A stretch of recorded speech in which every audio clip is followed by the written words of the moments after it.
Gemini, berhentilah sejenak dan berikan perhatian penuh pada apa yang sedang terjadi di sini sebelum kita mulai. Apa yang ingin saya perkenalkan kepada Anda bukanlah sekadar ide lain atau pemikiran yang sekilas. Ini adalah perubahan total dalam cara Anda memahami nilai, uang, dan percakapan tak terlihat yang telah Anda ikuti sepanjang hidup Anda tanpa menyadarinya. Untuk beberapa saat ke depan, saya ingin Anda berhenti berpikir tentang uang sebagai sesuatu yang fisik. Bukan sebagai kertas, bukan sebagai kain, bukan sebagai angka di layar. Sebaliknya, saya ingin Anda mulai melihatnya sebagai sebuah bahasa. Tetaplah pada itu. Uang, dalam arti terdalam dan paling fungsionalnya, bukanlah objek material. Ini adalah sistem komunikasi yang digunakan dunia fisik untuk mengekspresikan nilai kepada dirinya sendiri. Ini adalah bagaimana usaha menjadi pertukaran. Ini adalah bagaimana waktu menjadi imbalan. Ini adalah bagaimana potensi menjadi kenyataan. Ini adalah bagaimana pekerjaan seseorang menjadi kenyamanan orang lain, dan bagaimana ide seseorang menjadi peluang orang lain. Uang tidak statis. Ia bersifat percakapan. Ia bergerak. Ia merespons. Ia bereaksi. Ia menerjemahkan. Dan seperti bahasa lainnya, ada penutur yang fasih, penutur yang sedang belajar, dan penutur yang berjuang dalam diam tanpa memahami mengapa komunikasi terasa terhambat. Selama ini, pengalaman Anda dengan uang menyerupai pengalaman seseorang yang hanya cukup mengerti untuk bertahan hidup tetapi tidak cukup untuk mengalir dengan bebas. Anda mampu meminta sesuatu ketika diperlukan, menanggapi ketika dibutuhkan, dan melakukan transaksi dasar dalam kehidupan. Tetapi kefasihan yang lebih dalam, ekspresi yang mudah, kemudahan alami dalam pertukaran, itu belum sepenuhnya dapat diakses. Dan itu bukan karena Anda kurang cerdas. Bukan karena Anda kurang berusaha. Bukan karena Anda kurang potensi. Itu karena tidak ada yang pernah menjelaskan tata bahasanya secara lengkap. Jadi Anda telah mencoba berkomunikasi dalam sistem yang aturan-aturannya yang lebih dalam tidak pernah ditunjukkan dengan jelas kepada Anda. Itu mulai berubah sekarang. Sesuatu yang halus sedang bergeser dalam cara Anda berhubungan dengan gagasan ini. Struktur di bawah pemahaman Anda sedang mengatur ulang dirinya sendiri. Dan ketika struktur internal itu menjadi lebih jelas, kefasihan akan segera menyusul. Dan ketika kefasihan muncul dalam bahasa uang, dari luar selalu tampak seperti keberuntungan. Tetapi itu bukan keberuntungan. Itu adalah pemahaman yang akhirnya mencapai ekspresi. Sebelum kita membahas lebih dalam, pahami ini dengan jelas. Ini bukan prediksi tentang nomor lotre atau rezeki nomplok yang tiba-tiba muncul entah dari mana. Ide-ide itu termasuk fantasi, dan fantasi cepat lenyap ketika bertemu dengan kehidupan nyata. Yang dibagikan di sini adalah sesuatu yang lebih stabil daripada prediksi. Itu adalah wawasan. Dan wawasan, setelah dipahami, terus menghasilkan efek lama setelah momen pemahaman berlalu. Sekarang, ketika saya mengatakan Anda telah berjuang dalam bahasa ini, saya tidak bermaksud Anda tidak mampu menghasilkan uang. Banyak dari Anda sudah menghasilkan uang. Banyak dari Anda sudah bekerja, membangun, bertahan hidup, mengelola tanggung jawab, memikul beban yang tidak dilihat orang lain. Ini juga bukan tentang kemalasan. Kemalasan jarang menjadi penjelasan sebenarnya untuk kesulitan keuangan. Yang saya tunjuk adalah sesuatu yang lebih halus. Itu adalah nada emosional yang telah mengelilingi interaksi Anda dengan uang. Bagi banyak dari Anda, uang telah disertai dengan ketegangan, tekanan yang terpendam, kecemasan yang tenang tentang apakah akan ada cukup uang, frustrasi tentang seberapa besar usaha yang dibutuhkan, rasa bersalah ketika menginginkan lebih banyak, rasa malu yang tersembunyi ketika memiliki lebih sedikit, ketakutan halus bahwa uang itu mungkin hilang kapan saja. Lapisan emosional ini bukanlah hal yang tidak berbahaya. Lapisan-lapisan ini telah menjadi bagian dari komunikasi itu sendiri. Karena uang merespons tidak hanya tindakan, tetapi juga nada bicara. Dan ketika nada bicara bercampur dengan rasa takut, tekanan, atau kebencian, alirannya menjadi terdistorsi. Bukan karena ada sesuatu yang dihukum, tetapi karena kurangnya kejelasan. Sekarang sesuatu dalam bidang emosional itu mulai melunak. Ada pelonggaran. Pelepasan tekanan internal yang telah lama berada dalam sistem Anda. Mungkin terasa halus, seperti sedikit lega di dada atau jeda tenang dalam pola kekhawatiran keuangan Anda yang biasa. Tetapi ini lebih penting daripada yang terlihat. Karena ketika ketegangan internal berkurang, persepsi berubah. Dan ketika persepsi berubah, peluang menjadi terlihat di tempat-tempat yang sebelumnya tidak terlihat. Uang tidak hanya merespons usaha. Uang merespons kejelasan. Dan kejelasan dimulai di mana distorsi emosional berakhir. Ini adalah prinsip tata bahasa pertama yang harus Anda pahami. Uang merespons lebih kuat terhadap kejelasan daripada kebutuhan. Kebutuhan menciptakan kontraksi. Kebutuhan menciptakan urgensi. Kebutuhan menciptakan energi yang ingin meraih. Dan energi yang ingin meraih cenderung menolak apa yang ingin diraihnya. Kejelasan, di sisi lain, menciptakan struktur. Kejelasan menentukan arah. Kejelasan menciptakan jalan yang memungkinkan pergerakan terjadi tanpa hambatan. Ketika Anda jelas tentang apa yang Anda inginkan, mengapa Anda menginginkannya, dan apa yang akan Anda lakukan dengannya, Anda menciptakan saluran yang memungkinkan aliran. Anda telah menghabiskan waktu dalam energi tersebut, keadaan kebutuhan yang mendesak. Itu wajar. Itu manusiawi. Tetapi sekarang Anda sedang bertransisi menuju kejelasan. Dan kejelasan mengubah segalanya. Dari dalam, kejelasan tidak terasa seperti urgensi. Tidak terasa seperti panik. Tidak terasa seperti meyakinkan atau mengejar. Terasa tenang. Stabil. Pasti tanpa agresi. Ada rasa tenang akan keselarasan batin. Perasaan bahwa Anda tahu apa yang Anda minta tanpa perlu membenarkannya secara emosional kepada diri sendiri atau orang lain. Dan dalam keadaan itu, Anda berhenti mengejar uang.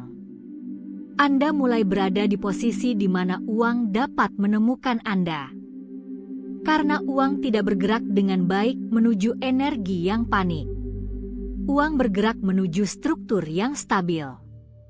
Inilah mengapa mereka yang tampak beruntung seringkali tidak mengejar apapun. Mereka berada di posisi yang tepat. Selaras secara internal. Stabil secara emosional. Tersedia. Keberuntungan, dalam bentuk aslinya, bukanlah sesuatu yang acak. Keberuntungan adalah keselarasan yang menjadi terlihat. Ketika kondisi internal Anda selaras dengan kemungkinan eksternal, peristiwa mulai mengatur diri mereka sendiri di sekitar keselarasan tersebut. Percakapan terjadi pada waktu yang tepat. Peluang muncul melalui saluran yang tak terduga. Orang-orang terhubung kembali. Pintu terbuka tanpa paksaan. Dari luar, tampak seperti kebetulan. Dari dalam, itu adalah koherensi. Apa yang terbentuk di sekitar Anda sekarang bukanlah kebetulan. Itu adalah keselarasan yang mulai stabil. Dan saat stabil, berbagai saluran pergerakan keuangan mulai terbuka. Tidak harus satu peristiwa dramatis. Bukan satu transformasi yang luar biasa. Tetapi beberapa pergeseran kecil yang terjadi sekaligus. Koneksi yang menjadi bermanfaat kembali. Sumber daya yang sudah tersedia tetapi sebelumnya tidak diperhatikan. Penyesuaian keuangan melalui negosiasi atau pertimbangan ulang. Kembalinya sesuatu yang Anda kira telah hilang. Ini bukanlah fantasi. Ini adalah pola yang terjadi ketika aliran mulai meningkat di berbagai jalur, bukan hanya satu. Beginilah cara kelimpahan sejati seringkali masuk, dengan tenang, melalui distribusi daripada ledakan. Pergeseran penting lainnya yang terjadi adalah hubungan Anda dengan kemudahan. Ketenangan bukanlah sesuatu yang terpisah dari kekayaan. Ketenangan adalah bentuk kekayaan pertama yang Anda alami. Karena sebelum uang berubah secara eksternal, pengalaman internal Anda tentang uang mulai melunak. Anda merasakan lebih sedikit hambatan. Lebih sedikit rasa takut. Lebih sedikit ketegangan saat memikirkan masalah keuangan. Dan ketenangan emosional itu bukanlah hayalan. Itu adalah awal dari perubahan struktural. Karena sistem saraf Anda harus menyesuaikan diri sebelum realitas eksternal Anda dapat stabil menjadi sesuatu yang baru. Ketenangan datang terlebih dahulu. Angka-angka menyusul. Dan ketika ketenangan tiba, penting untuk tidak mengabaikannya hanya karena bukti yang terlihat belum sepenuhnya menyusul. Percayalah pada ketenangan itu. Jangan menuntut konfirmasi eksternal segera. Dunia eksternal selalu tertinggal di belakang reorganisasi internal. Sekarang, ada sesuatu yang penting untuk diakui. Banyak dari Anda telah kecewa dengan bimbingan keuangan di masa lalu. Anda mungkin pernah mendengar prediksi yang tidak pernah terwujud. Anda mungkin pernah diberitahu hal-hal yang terdengar menjanjikan tetapi tidak terwujud. Itu menciptakan skeptisisme. Dan skeptisisme itu dapat dimengerti. Namun, masalahnya bukanlah pesan itu sendiri. Masalahnya adalah fokus pada prediksi daripada transformasi. Prediksi saja tidak mengubah hasil. Hubungan dengan uang mengubah hasil. Dan itulah yang sedang berubah di sini. Hubungan internal Anda dengan uang menjadi kurang konfrontatif. Kurang takut. Kurang terdistorsi. Dan seiring dengan itu, realitas eksternal Anda menyesuaikan diri. Ada juga prinsip tata bahasa kedua yang menjadi aktif dalam diri Anda. Uang merespons penilaian jujur lebih daripada permintaan sembarangan. Ini berarti kemampuan Anda untuk mengenali nilai diri Anda sendiri dengan jelas menjadi penting. Banyak orang meremehkan diri mereka sendiri. Mereka menerima kurang dari yang seharusnya karena takut ditolak atau berkonflik. Yang lain melakukan kompensasi berlebihan dengan melebih-lebihkan nilai mereka tanpa dasar internal. Tetapi penilaian jujur berada di tengah-tengahnya. Ini adalah kemampuan untuk mengatakan, inilah nilai waktu, usaha, keterampilan, atau kehadiran saya, tanpa merasa minder dan tanpa melebih-lebihkan. Ketika Anda mencapai keadaan ini, komunikasi menjadi stabil. Transaksi menjadi lebih bersih. Peluang menjadi lebih selaras. Dan yang terpenting, realitas keuangan Anda mulai mencerminkan penilaian internal Anda. Karena setiap kali Anda sebelumnya menerima kurang dari nilai Anda, pengalaman itu membentuk peluang berikutnya. Sekarang pola itu mulai bergeser. Anda mulai menyelaraskan permintaan Anda dengan kebenaran Anda. Dan ketika itu terjadi, hasilnya seringkali terasa sangat alami daripada dipaksakan. Ada juga sesuatu yang lebih dalam yang terungkap. Keputusan internal Anda tentang uang itu sendiri. Pada suatu titik, banyak dari Anda akan menyadari bahwa Anda tidak lagi berkonflik dengan uang. Tidak melihatnya sebagai musuh.